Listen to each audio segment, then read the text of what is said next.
Hey guys, welcome to the third lecture of biomolecules. इस lecture में हम पढ़ेंगे लिपिड्स के बारे में. So let's begin. इंट्रोडक्शन देखें अगर तो lipid term was coined by Blur. Lipids are insoluble in water but are soluble in solvents like chloroform. ऐसा क्यों? देखो ये जो हमारा लिपिड है ये नॉन पोलर होता है, नॉन पोलर, और जो वाटर मॉलिक्यूल होता है वो पोलर होता है.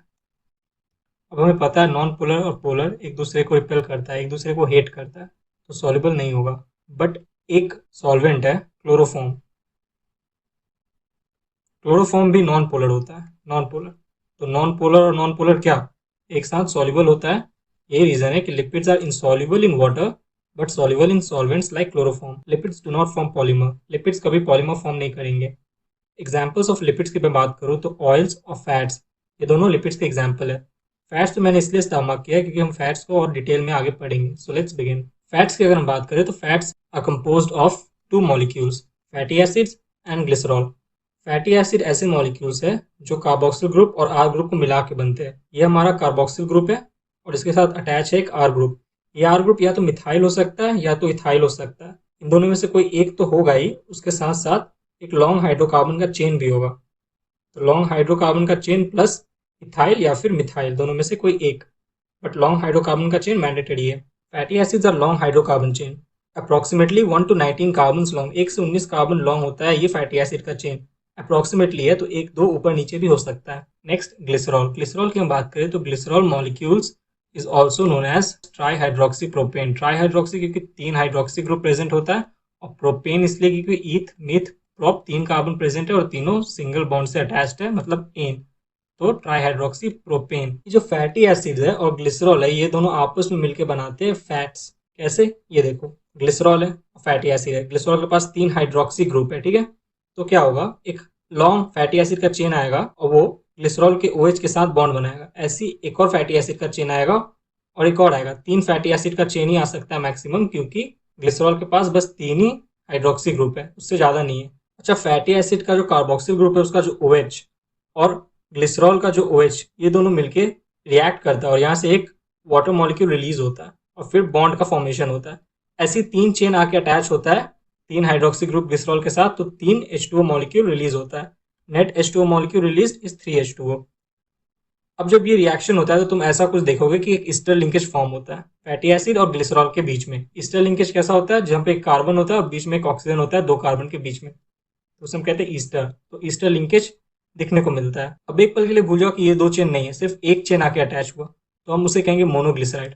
अब क्या हुआ, 2 चेन आके अटैच हुआ तो हम उसे कहेंगे डाइग्लिसराइड. बट जब 3 चेन आके फैटी एसिड का तीनों OH के साथ ग्लिसरॉल के रिएक्ट करता है तो हम उसे कहते हैं ट्राइग्लिसराइड. ये जो फैट्स है ये ट्राइग्लिसराइड होता है. Fats are triglyceride lipids.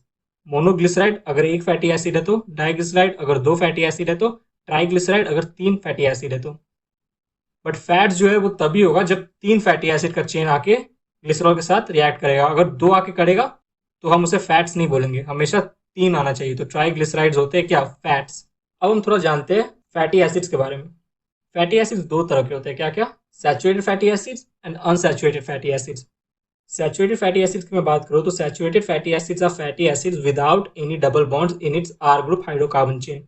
ये हमारा कार्बोक्सिल ग्रुप है और ये जो आर ग्रुप है यहाँ ध्यान से देखोगे तो तुम्हें एक भी डबल या ट्रिपल बॉन्ड दिखाई नहीं देगा यहाँ पे. तो ऐसे फैटी एसिड को हम कहते हैं saturated fatty acid. Saturated fatty acids have high melting point. इनका मेल्टिंग पॉइंट हाई होता है. एग्जाम्पल पैल्मिटिक एसिड जो कि 16 कार्बन से बना है. काउंट करोगे तो 16 कार्बन मिलेगा तुम्हें देखने को. Next cholesterol. Cholesterol 4 cyclic linked hydrocarbon chain है.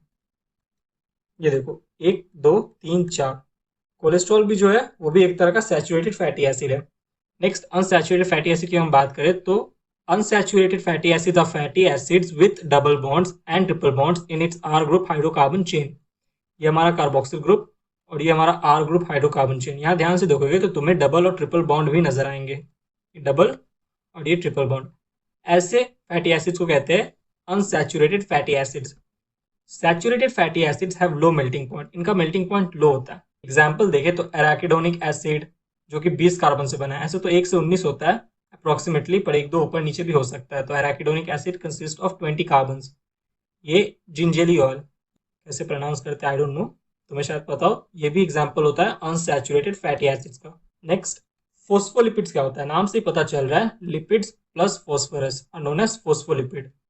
सेल मेम्ब्रेन जो होता है ना हमारे सेल का, वो बना होता है लिपिड से, और उसमें जो लिपिड प्रेजेंट होता है उसे कहते हैं फोस्फोलिपिड।